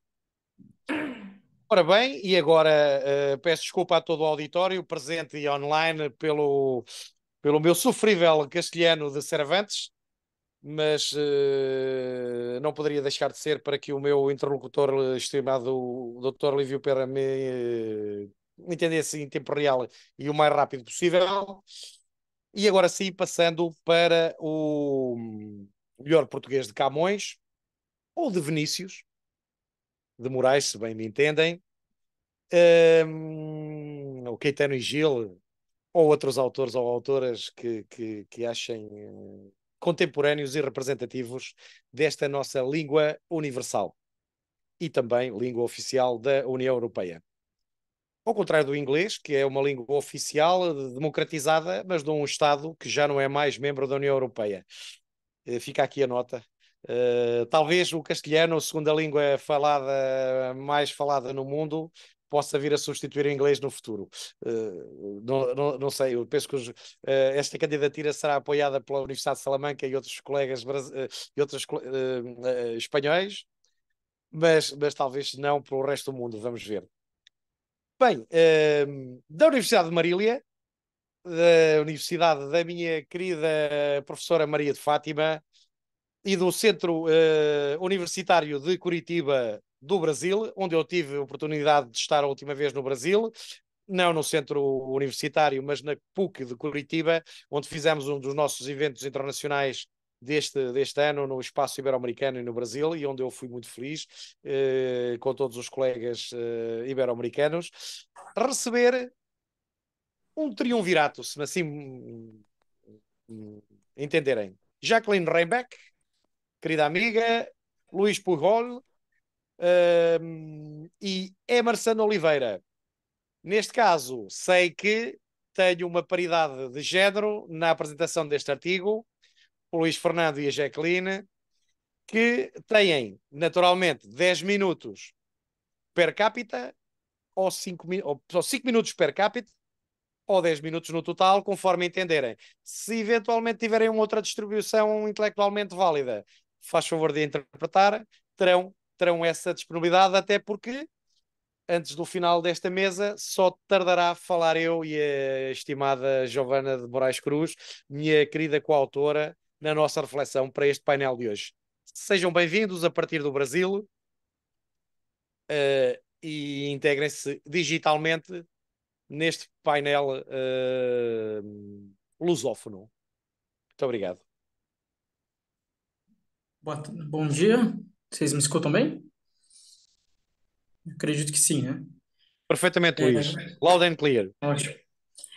Então, meu nome é Luís Fernando, né? Eu sou mestre em Direito pela Unicuritiba, né? Pelo Centro Universitário de Curitiba, e membro da ABRADEP, Academia Brasileira de Direito Eleitoral e Político. A Jaqueline, ela é doutoranda, né, pela Unimar e é bolsista CAPES. E o professor Emerson, ele é pós-doutor em Direitos Humanos e Democracia pela Universidade de Coimbra e coordenador do mestrado e doutorado da Unimar. Pois bem, o artigo, né, o texto que a gente está desenvolvendo, é relacionado à tentativa de desinstabilização institucional ocorrida no Brasil, né? Em especial, a proposta é que a democracia humanista, que uma visão humanista da democracia seja uma resposta a essa tentativa de desinstabilização, né? E, além disso, também a participação social. Essa democracia humanista seria isso, a aproximação, o reencontro com a população. Tá? Por quê? A identificação do problema, basicamente, se deu, né, em relação à eleição de 2022, onde nós tivemos um desenrolar ali, e também no início de 2023, com tentativas de desestabilização institucional, né, para não dizer propriamente de golpe institucional, ou seja, de ruptura democrática, né, houveram tentativas ali de ataque aos três poderes, isso é um fato, isso ocorreu ali em janeiro, né, mas isso é algo que já vinha, eram ataques que já vinham ocorrendo às eleições, ao procedimento de votação, à própria justiça eleitoral. Esses ataques eles já vinham ocorrendo ao longo de 2022 para que houvesse um discurso de desconfiança em relação à própria eleição, à própria democracia, ao próprio tribunal, à própria justiça eleitoral. Esse problema foi identificado, ele é estudado, né, pesquisado por demais juristas, mas o que a gente busca demonstrar é que isso não vem apenas de 2022. A gente não está falando apenas daquela disputa eleitoral ocorrida no ano passado. Desculpe. Já haviam sinais dessa desinstabilização, desses ataques à justiça eleitoral antes disso. Tá?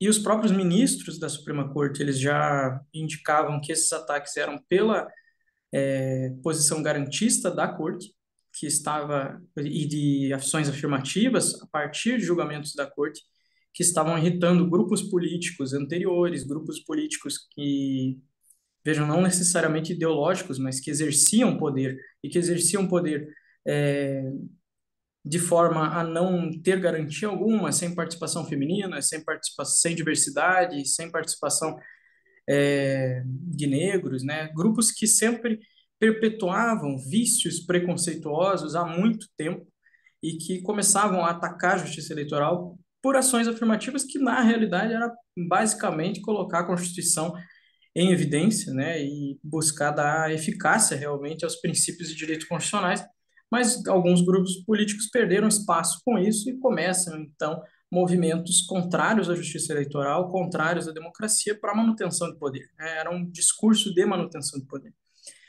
e detrator, né, das instituições. Isso já vinha antes de 2022, né, em pré-campanha e campanhas de desinformação, né, disseminação de fake news ali, buscando atacar as instituições. A gente também percebe um movimento ocorrido uma década antes de 2002, 2003, ali a 2007, de dissonâncias institucionais internas, tá? De operações que começam a ocorrer até contra juízes, ou querendo que os juízes eles direcionassem as decisões deles de acordo com o interesse de determinados grupos, né? O ministro Gilmar Mendes ele já denunciava operações da Polícia Federal que estavam chantageando ou coagindo juízes a tomar determinadas decisões. E ele chama esse movimento de uma tentativa de um Estado policial no Brasil. Tá?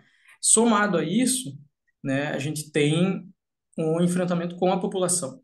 Cada vez mais nós estávamos vendo ali movimentos, manifestações, protestos da população reivindicando direitos, sejam servidores, trabalhadores, reivindicando melhorias nas condições de vida, né, de direito propriamente dito, ou seja, eram protestos voltados tanto à política quanto a direitos normais, não necessariamente políticos, mas muitos deles manifestações políticas sendo reprimidos duramente com o uso, inclusive o uso não só de forças policiais, mas também do exército, né, para manutenção de alguns programas governamentais também foi utilizado o exército, né? E que fique bem claro, isso não tem a ver com o discurso ideológico, nós vimos o discurso de violência de emprego da polícia contra a população, e não propriamente para assegurar, né, para dar segurança, vindo tanto de partidos de direita quanto de partidos de esquerda, né? Lembrando que foi um governo de esquerda que colocou o exército em comunidades no Brasil, em determinado período, para viabilizar projetos de Olimpíadas e Copa do Mundo. O que a gente quer demonstrar com isso? Que houve um distanciamento de diálogo com a população. Você coloca a polícia para confrontar, né? O diálogo que você tem com a população é a partir do enfrentamento. Essa é uma das situações. As manifestações políticas são reprimidas também por força policial. Ao lado disso, você tem dissonâncias, operações ocorrendo ali entre os três poderes, conflitando com o outro. E somado a isso, você tem o distanciamento de diálogo. Vários instrumentos que foram construídos ao longo das décadas no Brasil estão sendo reconstruídos agora, ao longo de 2023, mas foram destruídos ali em 2018, e principalmente os conselhos de participação social, que é quando a gente escutava líderes comunitários, a gente escutava lideranças da sociedade civil organizada, eles tinham espaço nesses grupos, nesses comitês, nesses conselhos, e esses conselhos, com um decreto, mais de 100 conselhos, eles foram extintos. Então, literalmente, calou-se a população, né? Então, o que nós vemos ali é um distanciamento de diálogo com a população, um enfrentamento quando ela se manifestava politicamente, e ao lado disso, dissonâncias de diálogo institucional, né? A Polícia Federal, em alguns momentos, na década anterior, já conflitando com o Judiciário, posteriormente, o Ministério Público e o Judiciário conflitando com o Poder Executivo na Operação Lava Jato, né, que foi midiática, que os juristas já demonstravam que havia algumas violações do devido processo legal ali. Então, a gente começa a perceber uma crise institucional e um distanciamento com a população. A proposta é fazer o levantamento desses dados, desses julgamentos, inclusive, né, e abordar como é possível você, pelo menos, ter uma base para que não ocorra novamente esse tipo de crise e não tenha um ataque ao Estado Democrático, como a gente viu em janeiro, né? Ou seja, combater as causas, né? Combater pelo menos parte das causas que levaram aqui. Não foi apenas disseminação de fake news, não foi apenas conduta eleitoral irregular. Houve um contexto de distanciamento com a população e de enfrentamento, né, além da crise institucional. Isso não auxilia que a população veja a democracia como um valor em si. Ela acaba vendo, tá, mas nós estamos na democracia realmente? Os governos eles estão enfrentando a gente, não nos acolhendo. Essa aproximação é necessária. Então, o que a gente propõe é uma democracia humanista, com participação social, ou seja, que esses conselhos sejam cada vez mais efetivos, que haja mais consulta à população, um olhar realmente à necessidade social do Brasil, que é muito grande, principalmente nas camadas econômicas mais precárias, né? E, além disso, que haja esse olhar voltado à humanização, essa participação social e que as instituições elas fiquem atentas à transparência para com a população, né? E não apenas é, façam operações voltadas a si mesmos e haja essa dissonância entre os poderes, né? Que fique transparente para a população o que realmente está acontecendo e como deve ocorrer o combate à corrupção, o combate a, às demais ilegalidades, né? Basicamente seria isso. Eu passo a palavra à doutora Jaqueline. Boa tarde a todos. Então, como o Dr. Luiz acabou de apontar, nosso trabalho ainda está sendo feito, ainda vai ser finalizado o artigo, foi enviado um resumo para ser apresentado.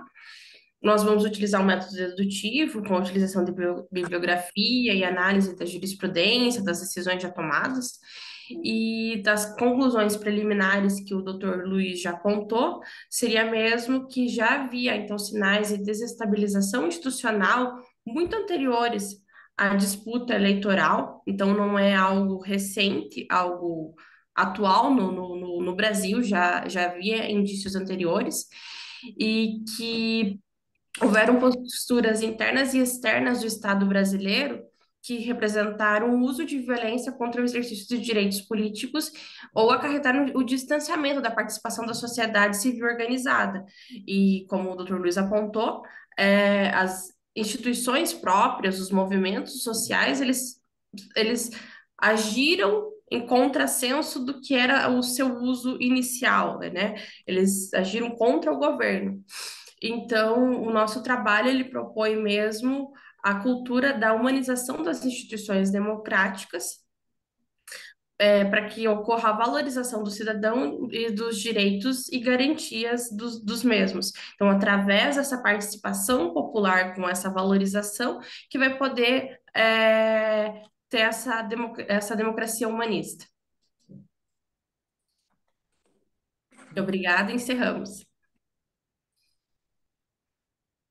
Muitíssimo obrigado, Luís e Jaqueline, pelo cumprimento exato do tempo e também pela visão de género equitativa desta partilha científica que tão bem apresentaram e, como já deram nota, desenvolverão conjuntamente com a direção do colega Emerson Oliveira e, nessa circunstância, dará, afinal, um artigo científico sobre a democracia humanista, que é uma temática particularmente inovadora neste congresso e que eu, desde já, aqui da minha moderação, parabenizo pela escolha da matéria da participação social para um painel desta natureza, porque eu penso que a discussão transversal fora do espaço europeu sobre a participação dos jovens, a participação dos seres humanos em geral, dos eleitores e dos elegidos em todas as partes do mundo,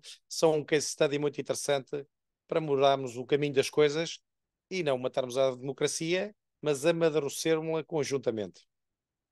Ora bem, last but not least, o apresentador, ou pelo menos de serviço. Mas antes disso, coisas bastante mais importantes. Agradecer ao doutor Leonardo pela capacidade incansável de chegar aqui antes de todos nós, estar aqui até ao final, até apagarem as luzes, neste congresso e em todos os outros que nos acompanha, neste caso na Regi, juntamente com a Andreia, e todos os demais colaboradores e staff do Iberojur, por esse mundo fora. Desde gente que está a coordenar mesas, desde gente que está a gerir o Zoom, desde gente que está a fazer as gravações, a fazer as notas, a compilar os artigos científicos, a enviar para nós da Comissão Científica os artigos para ver e para rever, a elencar os links para toda a gente poder estar na hora certa, no local certo, independentemente de ser de dia, de manhã ou de noite, em qualquer parte do mundo. Portanto, os parabéns ao Fábio Veiga pela eleição desta equipa, estes fantásticos profissionais incansáveis e jovens, futuros desta instituição académica também, porque são quase 365 anos a trabalhar, porque a notoriedade só vem nos congressos. E só vem dos apresentadores e das pessoas que saem nas fotos. Eu até sou um que tiro bastante, e como sou grande, mesmo que não queira, até saio nas dos outros. Não que faça muita questão de não sair, naturalmente. Mas independentemente disso, depois a regi, o staff e a amizade que reúne esta equipa é uma coisa que eu não queria deixar gravado para toda a posteridade. É uma excelência de humanidade de gente, é uma qualidade científica comparativamente à idade e uma responsabilidade e maturidade fantástica. É um orgulho ter esta equipa a colaborar connosco e eu próprio trabalhar nesta equipa. Muito obrigado, Mário Barata, muito obrigado, professora Isabel Baltazar, por este desafio, e desafia-nos sempre por uma razão. Um desafio com o Iberojur é para o mundo todo e 365 anos. 65 dias por ano, peço desculpa. Porque, na realidade, não há férias. Quando não estão a trabalhar ou não estão os apresentadores a funcionar aqui online, estão os outros a gravar e a remasterizar para estar as gravações para todo o sempre no YouTube do Iberojur ou, eventualmente, a indexar nas bases de dados de todas as universidades do entorno ibero-americano mundial os livros, a paginação, a indexação, as traduções, as capas, as artes e o planeamento do próximo evento científico. Portanto, nessa circunstância, parabéns para esta equipa e cumpro-me a mim fechar os trabalhos desta mesa, dizendo também alguma coisa, não é propriamente fazer uma perninha, presumo que a minha coautora não esteja na regi, como é normal, a gerir os auditores Iberojur normalmente do Brasil, mas daqui para São Paulo, doutora Giovana Moraes Figueiredo Cruz, vai o meu abraço e tomo a responsabilidade de fazer a apresentação pessoal e presencial da nossa reflexão para este painel que me cabe coordenar e mediar. De qualquer das maneiras, queria dar nota pelo facto disso acontecer muitas vezes e nós termos um trabalho já recorrente e consecutivo de publicação e eu estar no espaço dos congressos e ter também a responsabilidade científica, tenho sido eu nos últimos tempos a fazer a apresentação dos nossos artigos. E como tal, até porque eu não sou totalmente desconhecido, depois isso oblitera muito o nome e o currículo da colega, vão-me permitir também, como presidente da mesa, telegraficamente dar aqui as notas do currículo da colega doutora Giovana Moraes de Figueiredo Cruz. Para quem não sabe, ela é advogada, é de São Paulo, é mestranda em Direito da Universidade Lusófona do Porto. Espero que regresse para concluir os seus trabalhos também com a nossa orientação e coordenação o mais breve possível. Espero-se que já nos eventos Iberojur do final do ano, nomeadamente no evento do Biodireito, que se passo a publicidade, será no SCAC no dia 12 e 13 em Coimbra, e que inclui um projeto com um programa internacional de congressos que chama-se Border Crossings, da Catra Jamonet, neste caso da Uberlândia, com a colega detentora da cátedra na Universidade da Uberlândia, a professora Cláudia Loureiro, o professor Fábio Veiga como presidente do Iberojur, eu próprio como anfitrião na circunstância e diretor desse congresso, e a cátedra Jamonet, titulada aqui por IP de Leiria, neste caso pela Daniela Serra Castilhos, que também é a coordenadora deste projeto. Convido todos e todas a acompanharem o site do Iberojur e verem este congresso internacional completamente disruptivo e diferente no final do ano e antes do Natal, e até lá verem o Call for Papers que está aberto e fazerem as vossas submissões. Ora bem, Giovana de Moraes Figueiredo Cruz, mestranda em Direito da Universidade Lusófona do Porto, pesquisadora da cátedra Jamonet da Universidade Federal da Uberlândia, projeto Global Crossings, pós-graduada lato sensu em Direito Constitucional pela Faculdade IBM-NC de São Paulo, Instituto Damásio de Direito do Brasil e bacharel em Direito pela Universidade Paulista. Muito obrigado, doutora Giovana, pela colaboração que temos vindo a manter em vários temas de direitos humanos, alguns de biomedicina, outros de direitos sociais, neste caso, sobre um trabalho levado a cabo coletivamente e em coautoria, e que chamamos a Carta de Direitos Fundamentais da União Europeia e a necessidade de proteção dos direitos digitais no espaço europeu. A Carta de Direitos Fundamentais da União Europeia desempenha um papel crucial na proteção dos direitos humanos no espaço europeu, especialmente no contexto dos direitos digitais. Portanto, o nosso presidente aqui do IP Leiria falava sobre os tipos de direitos fundamentais, os tipos de direitos e de cidadania, e agora os nossos passaportes são todos digitais. Portanto, a nossa cidadania também poderá ser, lato sensus, também uma cidadania digital. Aliás, como diria uma amiga minha, dizia-me assim: ó João, não estás na net, não estás no mundo. Bem, não sei se concordo plenamente.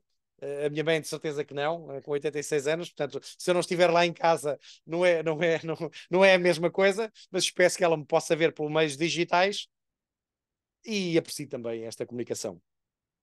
A Carta de Direitos Fundamentais da União Europeia incorpora uma série de direitos fundamentais específicos para o mundo digital, garantindo a privacidade, a liberdade de expressão online e a proteção contra a violência em massa. A jurisprudência do Tribunal de Justiça da União Europeia tem interpretado e aplicado esses direitos em casos significativos, garantindo a sua efetivação. A regulação da proteção de dados, plasmada no Regulamento Geral de Proteção de Dados, desempenha um papel crucial na proteção da privacidade e dos dados pessoais dos cidadãos europeus. A Carta de Direitos Fundamentais da União Europeia também aborda a liberdade de expressão e os desafios emergentes relacionados com a desinformação e os discursos de ódio na internet.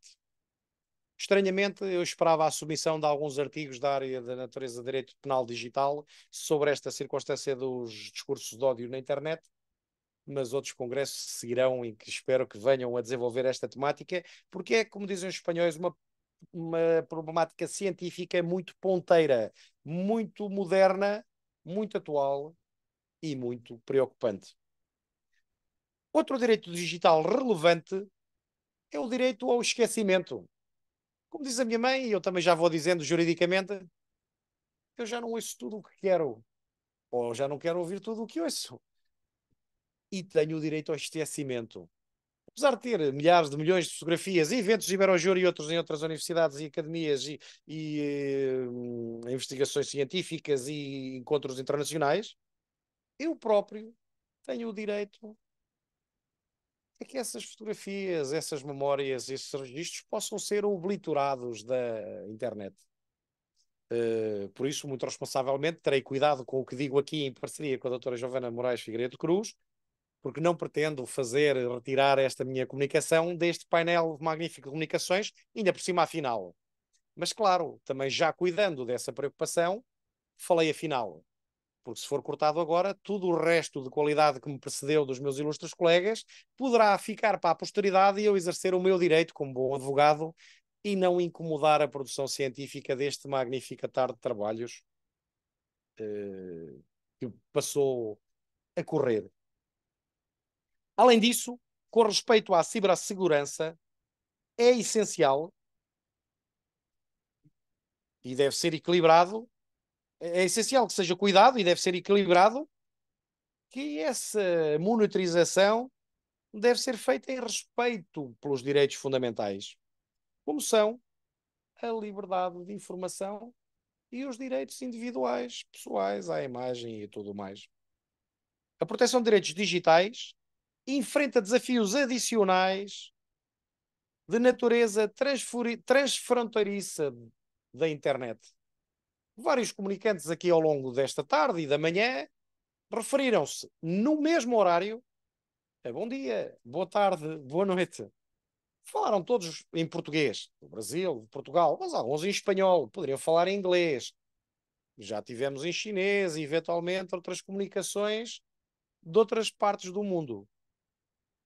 os ordenamentos são diferentes, os sistemas democráticos ou não democráticos são diferentes, e como eu ensino aos nossos alunos, a proteção do direito constitucional é tendencialmente aplicável ao território nacional, mas tem uma vocação transfronteiriça. Eles nunca me chegaram a perguntar, e estarão alguns a ouvir-me e sabem que é verdade. Estamos a falar de fronteiras geográfico-geológicas ou pontos e bolinhas das fronteiras digitais, informáticas, transplanetárias. Estamos a falar de fronteiras em geral e a fronteira digital e da internet é uma fronteira também. A aplicação da Carta de Direitos Fundamentais da União Europeia, em casos com implicações transnacionais, exige a cooperação, como a doutora aqui poderá falar posteriormente.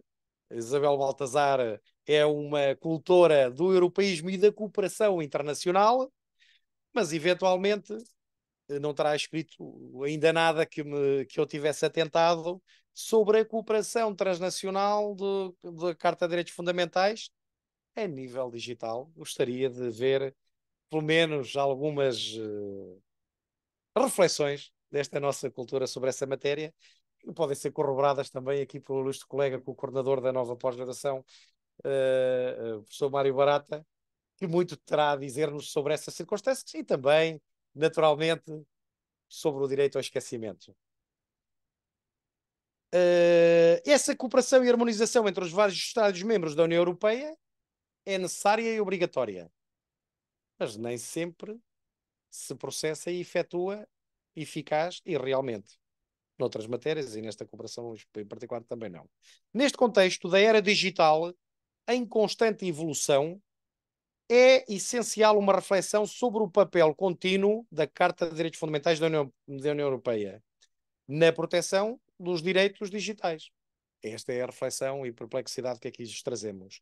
A adaptação da legislação e da jurisprudência para enfrentar os novos desafios, onde esta é fundamental para garantir uma proteção eficaz dos direitos humanos, é obrigatória em todo o lado, ainda mais num espaço seguro, integrativo, europeu.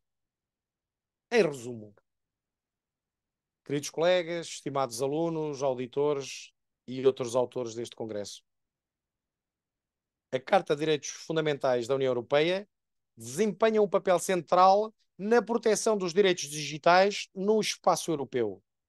Aliás, espero poder contar com a doutora Daniela Serra Castilhos para, num seminário da minha unidade curricular de Direitos Fundamentais, no mestrado no ISCAC, poder aprofundar estas matérias de uma maneira disruptiva e didática. Neste caso, a Carta Fundamental dos Direitos Humanos da União Europeia, Direitos Fundamentais da União Europeia, procura garantir a privacidade, a liberdade de expressão, a proteção de dados pessoais, num cenário digital em constante mudança e atualização, e, em nosso entender, exige e clama por essa proteção como sendo essencial para assegurar o equilíbrio entre inovação tecnológica e o respeito pelos direitos fundamentais dos cidadãos europeus no espaço contemporâneo. Meus queridos amigos e amigas, assim termina este painel, penso com chave de ouro e no horário que me foi determinado, exatamente até às 4 da tarde. Deixo o espaço para um coffee break profícuo, pelo menos para quem esteve presencialmente, poder debater estas questões entre si, e deixo o espaço digital para todos aqueles que estiverem na nuvem e no nosso back-office poder, através do chat, enviar as perguntas que entenderem, quer para o Iberojur, quer fazerem a sua rede de networking e de contactos, não só para produzirem conjuntamente artigos científicos, como para não terem medo de escreverem sobre áreas fora da área do conforto, com colegas especialistas dessas mesmas áreas. Muitíssimo obrigado, foi uma honra imensa coordenar estes trabalhos. A todos indico que teremos um coffee break que durará meia hora no bar, mesmo à saída do auditório, para todos aqueles que estejam aqui na sala connosco ou nos estejam a ouvir remotamente nos seus gabinetes e possam se juntar na partilha da cafeína connosco. Ainda digitalmente não a podemos enviar, mas em vossas casas podem sempre tomar um café ou um descafeinado. Um grande abraço, uma salva de palmas. Muito obrigado.